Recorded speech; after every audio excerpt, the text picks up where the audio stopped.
فيها إلى المنزل.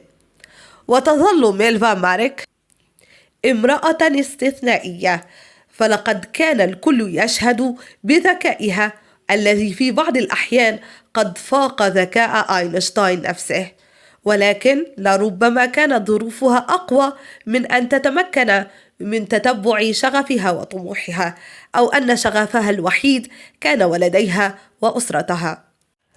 ماتت ميلفا ماريك سنة 1948 وهي مفلسة، فقد باعت المباني التي اشترتها بمال جائزة نوبل بعد أن شخص ابنها إدوارد باضطراب الفصام، واضطرت إلى تحمل نفقات العلاج الباهظة لوحدها.